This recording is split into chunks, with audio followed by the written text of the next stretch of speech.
great unknown, where feet may fail, and there I find you in the mystery, in oceans deep. My faith will stand,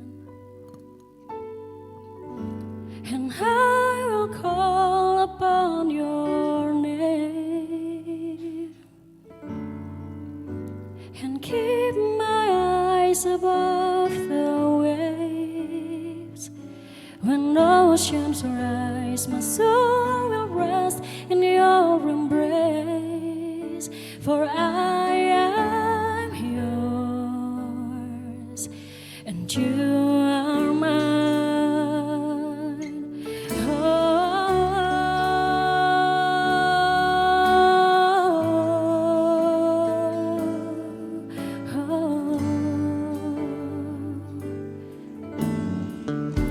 Your grace abounds in deepest waters.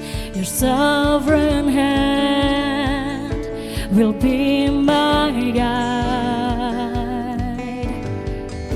Where feet may fail and fear surrounds me, you've never failed, and you won't start now. So call upon your name, and keep my eyes above the waves. When oceans rise, my soul will rest in your embrace, for I am yours, and you are mine.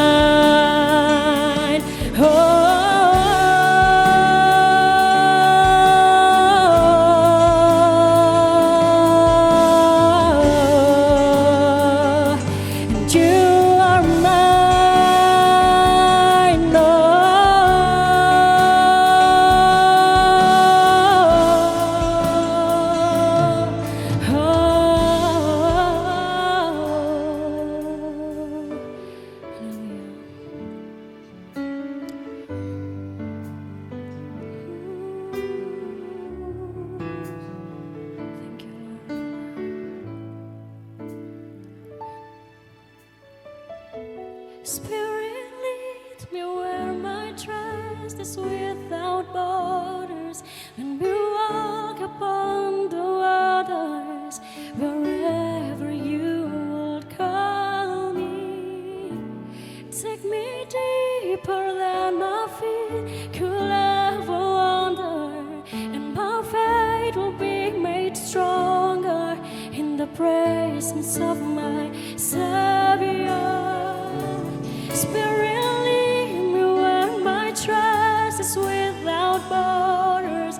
When we walk upon the waters, wherever you will call me, take me deeper than my feet could ever wander, and my faith will be made stronger in the presence of my Savior.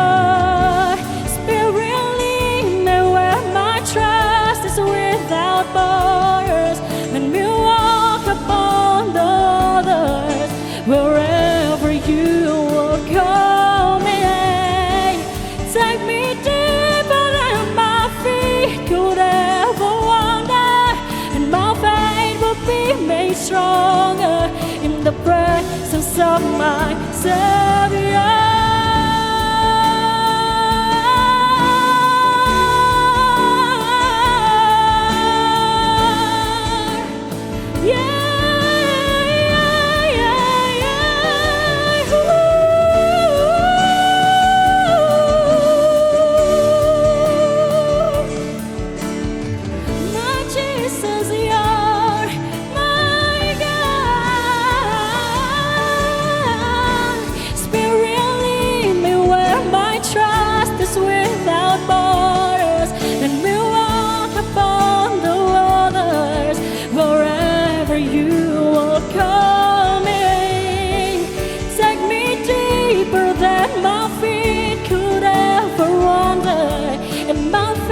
will be made stronger in the presence of my Savior.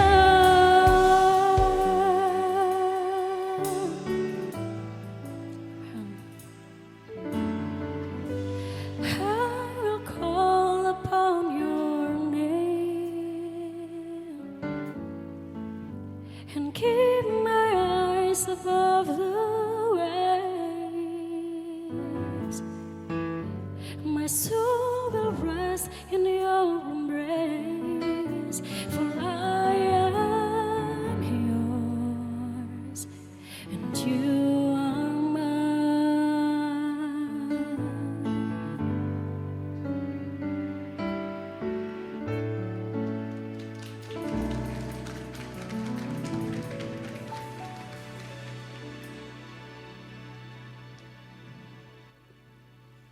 Haleluya, biarlah segala kemuliaan hanya bagi Dia. Dia Allah yang selalu menguatkan kita, bahkan ketika kita berjalan bersama Dia, kita tidak perlu ragu, sebab Dia Allah yang selalu ada dalam setiap kehidupan kita.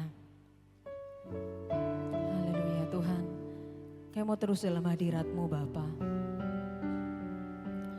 Yesus, terima kasih Tuhan. Yesus.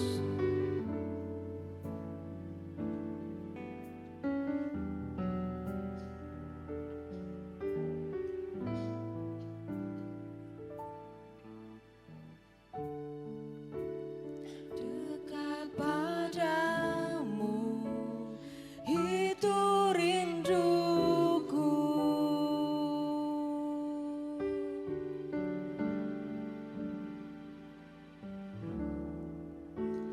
Setiap kataku, kau pun menunggu.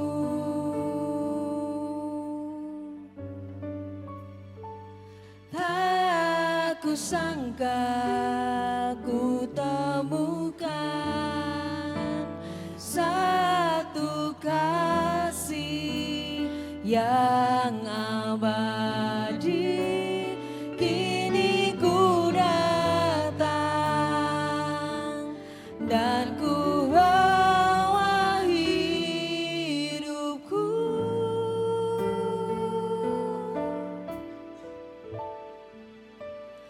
Memandang wajah-Mu, mengikuti kebaikan-Mu, mengejar hadir-Mu dalam hidupku.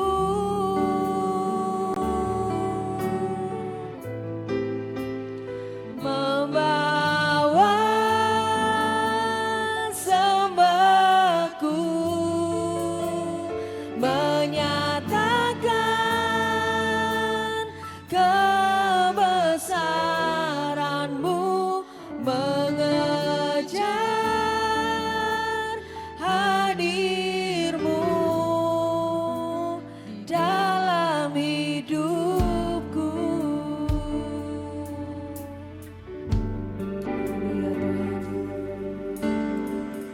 Terima kasih Yesus, kami mau selalu rindu dekat padamu Tuhan. Dekat padamu, itu rinduku.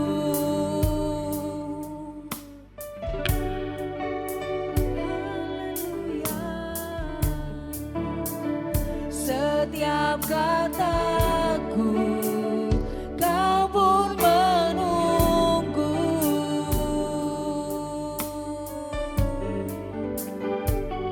Tak kusangka ku temukan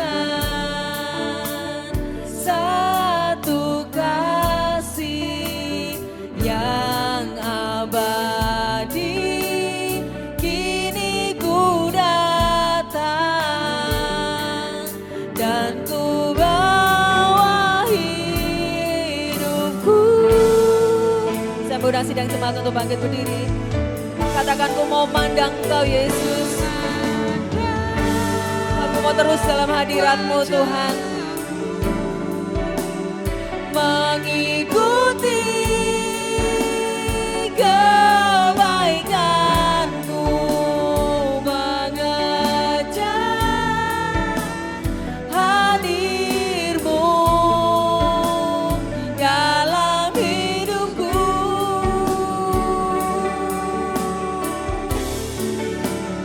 Membawa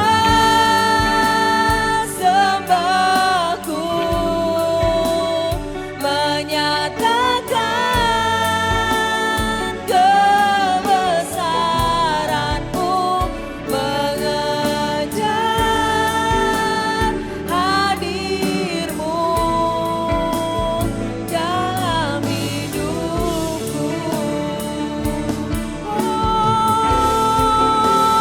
Memandang wajah-Mu, mengikuti kebaikan-Mu, mengejar hadir-Mu dalam hidupku. Kami bawa sembah kami, sembahku, menyatakan kebesaran-Mu, mengejar hadir-Mu dalam hidupku. Mengejar hadir-Mu, mengejar hadir-Mu, mengejar hadir-Mu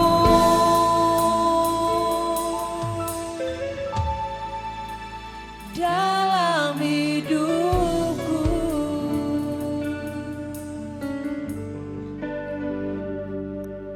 Segala pujian hanya bagi Engkau Tuhan, Allah yang layak menerima setiap pujian kami. Sungguh kami bersyukur Tuhan melihat karya Tuhan, kebaikan Tuhan yang tidak pernah terhitung dalam kehidupan kami. Kami mau sujud Tuhan, kami mau datang kepada Tuhan membawa hati kami Bapa untuk siap menerima kebenaran firman Tuhan. Biarlah Engkau pakai hamba-Mu yang akan menyampaikan kebenaran firman Tuhan. Biarlah kami siap untuk menerima ini sebagai teguran untuk kami lebih baik lagi di dalam Tuhan. Terima kasih Bapak, terima kasih. Hanya di dalam nama Tuhan Yesus kami sudah berdoa dan mengucap syukur. Haleluya, amin. Silakan duduk sidang jemaat yang dikasihi Tuhan.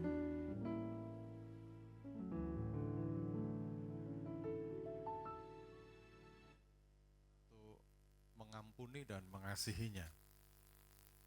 Tentunya itu bukan perkara yang gampang ya. Mengasihi orang yang mengasihi kita itu mudah. Tetapi mengasihi orang yang menyakiti kita itu sulit. Ada satu riset yang ingin saya sampaikan ke Bapak Ibu ya. Ada satu riset yang dikerjakan oleh The Gallup Organization itu mengatakan bahwa 85%, itu banyak Bapak Ibu ya, 85% orang yang pernah disakiti sulit untuk menyakiti orang yang pernah menyakiti ya. Jadi ada orang-orang yang memang nggak gampang untuk bisa mengampuni orang yang telah menyakiti kita. Tetapi apa yang dikatakan oleh firman Tuhan, kita perhatikan. Matius 5 ayat yang ke-43 sampai yang ke-45. Perhatikan baik-baik ayat ini. Saya akan bacakan. Kamu telah mendengar firman, kasihilah sesamamu manusia dan bencilah musuhmu. Tetapi aku berkata kepadamu, kasihilah musuhmu dan berdoalah bagi mereka yang menganiaya kamu. Karena dengan demikian kamu menjadi anak-anak Bapamu yang di sorga.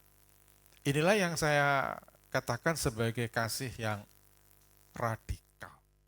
Kasih yang betul-betul membolak-balik dari konsep kita tentang kasih.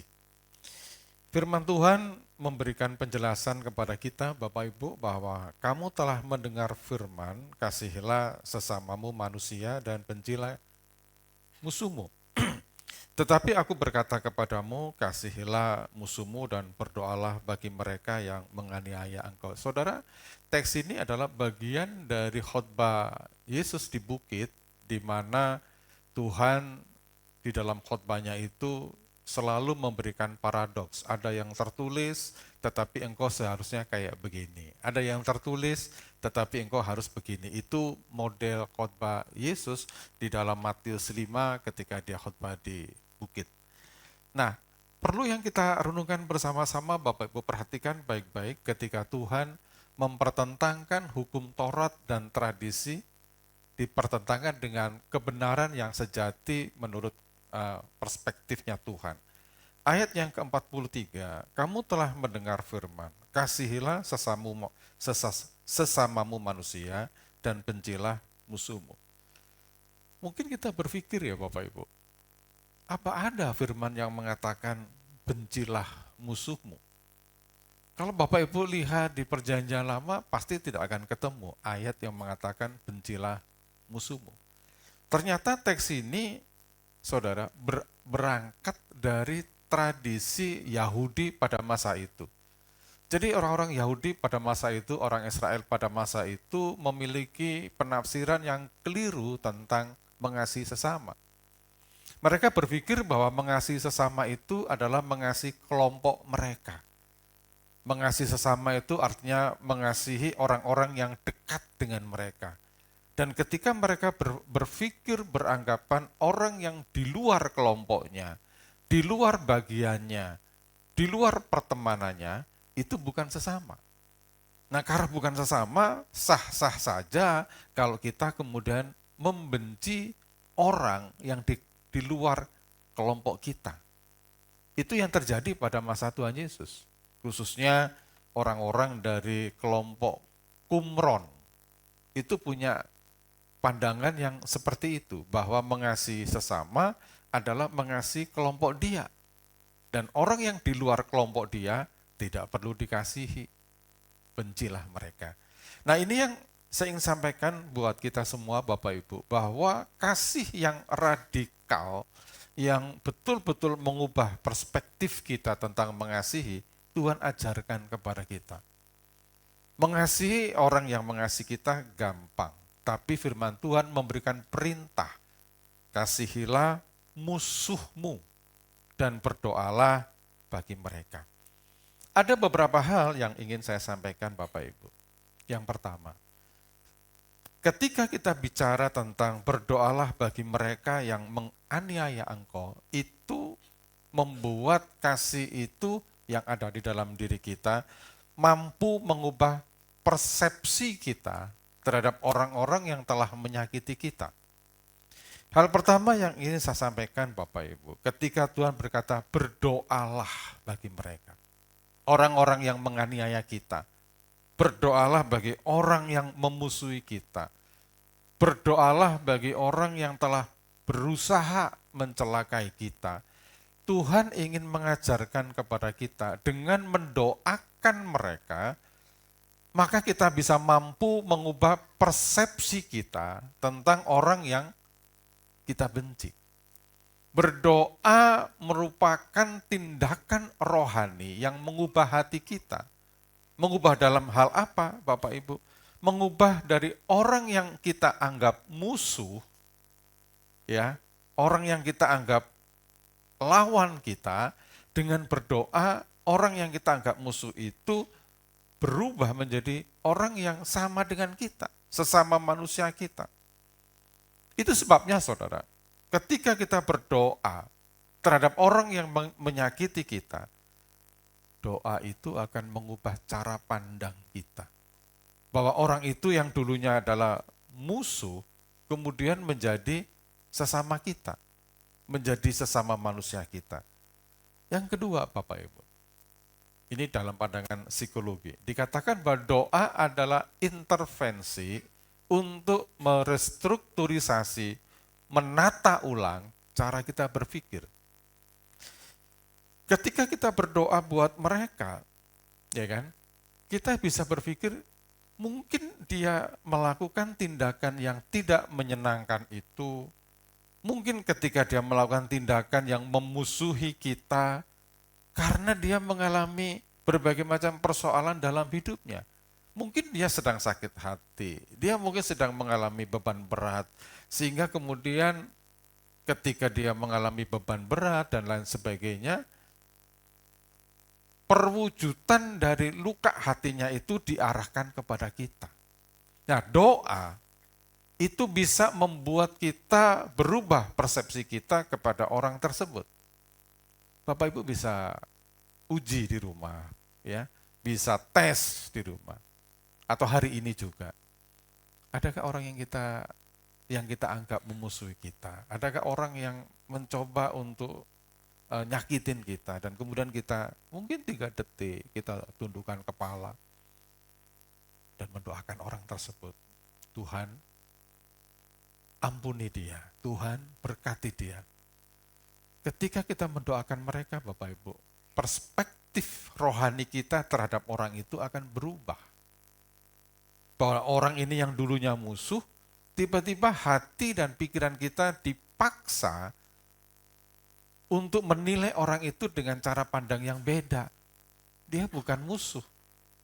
Dia bukan monster yang mencoba menghancurkan kehidupan kita, tapi dia adalah orang yang juga punya kelemahan dengan kita. Dia adalah pribadi yang perlu juga kita kasih. Ini yang Tuhan katakan kepada kita.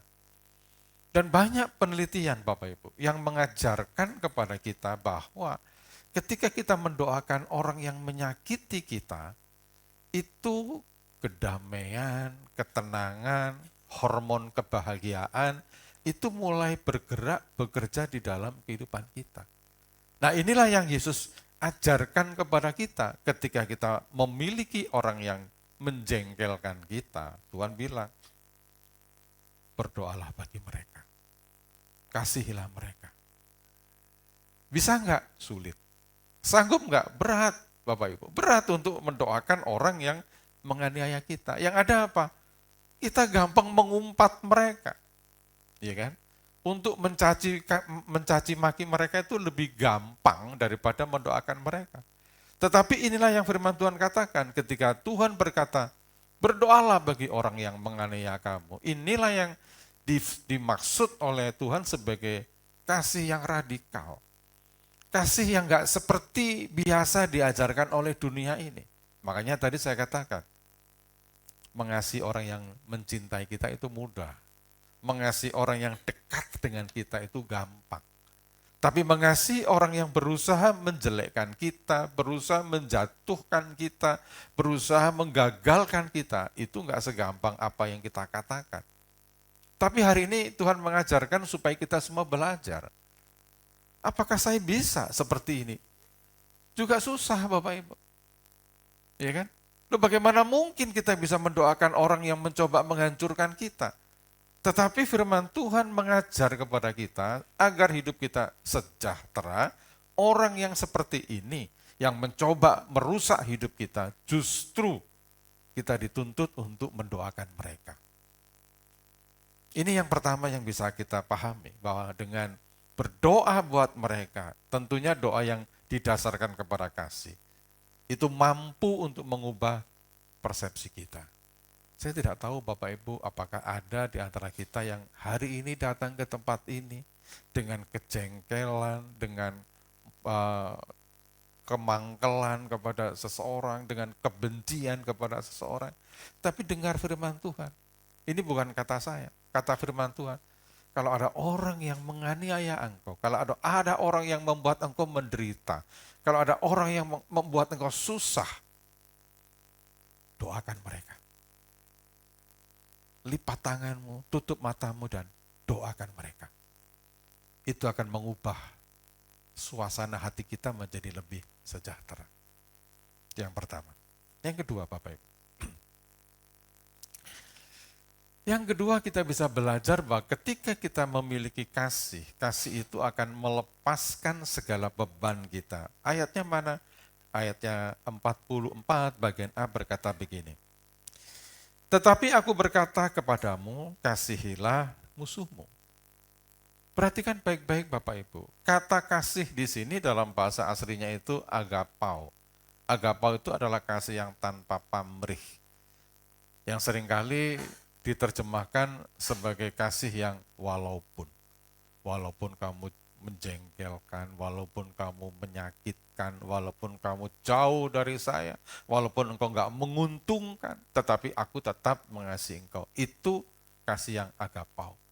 Dan kasih yang seperti ini Bapak Ibu, itu bukan sekedar perasaan, tetapi firman Tuhan katakan, kasihilah. Artinya apa? Ini perintah. Bukan himbauan, bukan anjuran, tapi perintah. Dengan jelas firman Tuhan berkata, kasihilah musuh. Kita nggak bisa memilih yang lain kalau itu perintah. Kita nggak bisa berkata begini, ya saya kalau bisa mengasihi dia, kalau nggak bisa ya enggak lah. Toh saya kan manusia biasa. Kalau saya mampu ya saya mengasihi, kalau nggak mampu ya enggak lah. Saya kan penuh kelemahan. Enggak bisa. Karena Tuhan berkata, kasihilah, itu perintah. Engkau harus mengasihi orang yang seperti ini. Ada beberapa hal yang bisa kita pelajari dari perintah Tuhan ini Bapak Ibu ketika kita dibilang harus mengasihi musuh kita. Yang pertama bagi saya, ketika kita mengasihi musuh kita sedang memutuskan rantai, ya, circle tentang balas dendam. Bapak Ibu pasti senang nonton film action, ya. Dulu ya ada film India, film silat, ya, film apapun. Seringkali ceritanya itu berputar pada rotasi balas dendam, ya kan? Bersifat siklus turun-temurun.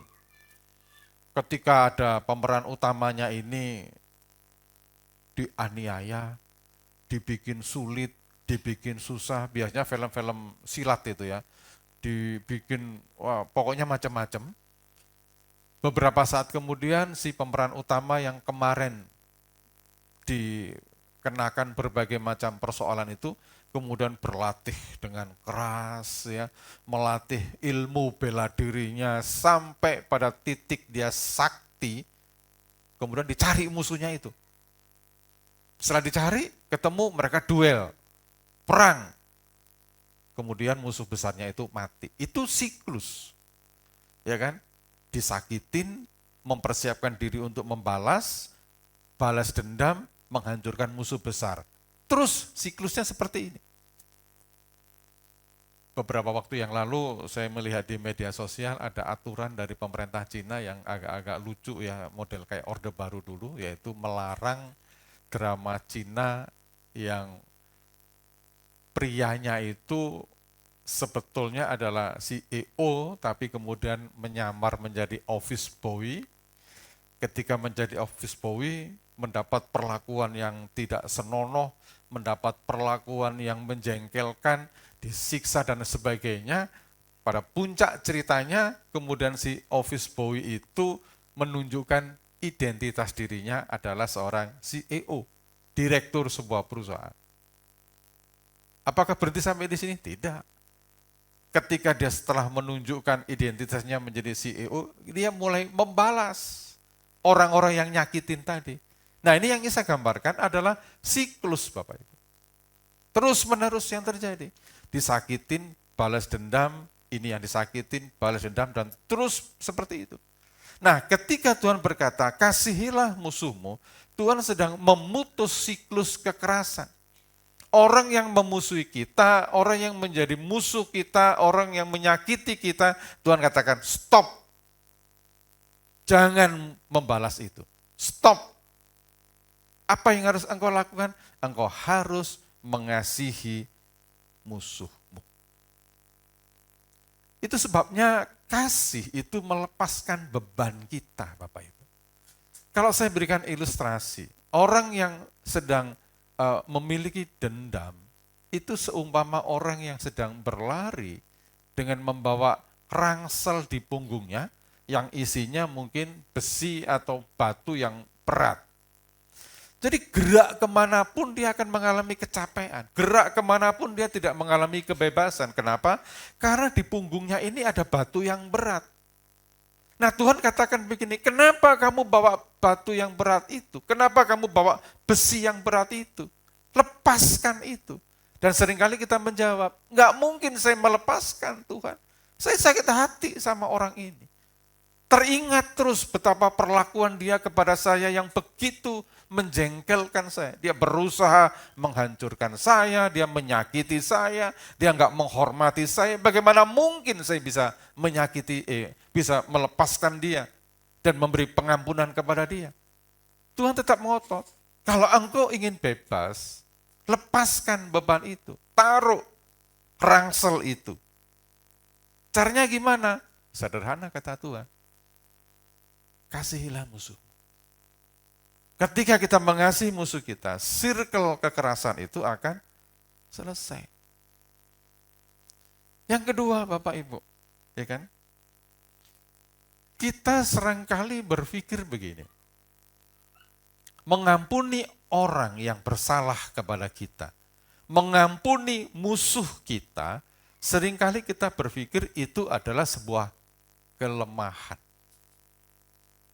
Ya, kamu kok bisa sih melepaskan dia dari kesalahan itu? Kenapa sih kamu kok gampang memberikan pengampunan kepada orang itu? Kenapa sih kok kamu pribadi yang lemah, yang mau aja menerima semua kesalahan dia? Itu seringkali persepsi yang muncul bahwa ketika kita mengasihi musuh kita, kita dianggap memiliki pribadi yang lemah. Bahkan kita jadi merasa bahwa kita menjadi orang yang lemah. Karena kita nggak bisa balas dendam, seperti pendekar di cerita silat tadi misalkan.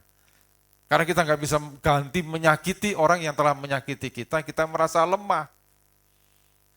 Tapi sebetulnya kalau kita merenung lebih dalam Bapak Ibu, orang yang mampu mengasihi musuhnya, justru orang yang memiliki kekuatan yang luar biasa hebat. Kenapa? Karena dia mampu mengendalikan emosinya, mampu mengendalikan dirinya, mampu mengendalikan hati dan pikirannya, bahwa memusuhi orang itu sesuatu yang tidak perlu. Ini kepribadian yang mantap, kepribadian yang dewasa, ketika kejahatan tidak kita balas dengan kejahatan. Sekali lagi saya sampaikan Bapak Ibu, ini enggak gampang. Makanya saya bilang judul khotbah hari ini kasih yang radikal, yang merubah cara pandang kita, merubah sudut pandang kita tentang bagaimana kita mengasihi. Itu sebabnya Bapak Ibu yang dikasihi oleh Tuhan. Ketika kita mengasihi musuh kita, sebetulnya itu adalah sebuah paradoks di dalam menilai kepribadian seseorang. Banyak orang berpikir dengan mengampuni musuh kita, diidentikan bahwa kita ini memiliki kelemahan. Hari ini firman Tuhan menyatakan kepada kita, justru kalau kita mampu mengampuni orang yang bersalah kepada kita, mengampuni musuh kita, justru kita ini memiliki kedewasaan rohani yang sempurna. Kembali kepada pertanyaannya, sanggup nggak kita? Susah Bapak Ibu. Kita harus berdoa sungguh-sungguh supaya Roh Kudus memberikan kekuatan kepada kita. Yang berikut Bapak Ibu. Kasih akan menyempurnakan kita, menyempurnakan kehidupan kita. Perhatikan ayatnya. Karena dengan demikianlah kamu menjadi anak-anak Bapamu yang di sorga. Dengan apa yang dimaksud demikian itu? Dengan kita mengampuni musuh kita, dengan mendoakan orang yang menganiaya kita, maka perilaku itu akan membuat kita menjadi anak-anak Bapa yang di sorga. Saya catat di situ ya. Anak bertumbuh itu selalu mengikuti yang namanya proses modeling. Bagi keluarga-keluarga muda yang punya anak, pasti paham dengan apa yang saya ceritakan. Kalau Bapak Ibu punya anak perempuan, biasanya anak perempuan itu akan melakukan proses modeling kepada mamanya. Oh, mamanya pakai lipstik, ya kan? Anaknya juga pakai lipstik kalau yang perempuan. Kalau anak laki-laki, oh bapaknya lagi betulin motor, anak itu akan ngikut-ikut betulin motor. Itu proses modeling. Saya masih ingat ketika anak pertama saya masih kecil ya. Ya, biasanya kalau saya masuk ke dalam bawahnya mobil saya yang dulu ya, Hijet yang setiap bulan selalu rusak itu ya. Mogok lah apa, begitu saya masuk ke dalam gitu, dia juga ikut masuk ke dalam. Saya lagi putar-putar ya, dia bawa obeng mainan juga putar-putar. Apa yang terjadi? Itu proses modeling. Jadi anak akan melakukan, menirukan perilaku bapaknya. Nah, Tuhan berkata begini, kalau kamu mengampuni musuhmu, kalau engkau mendoakan orang yang menganiaya engkau akan menjadi anak-anak Bapa. Artinya level kehidupan kita itu naik pada tingkat di mana kita memiliki perilaku yang sama seperti Bapa. Itu sebabnya Bapak Ibu. Ketika kita memiliki kasih yang radikal tadi, yang mampu mendoakan orang yang menjadi musuh kita, yang mampu mengasihi orang yang menganiaya kita, maka kita menjadi pribadi yang sempurna. Kenapa? Karena itulah perilaku yang ditunjukkan Bapa kepada kita. Amin. Amin.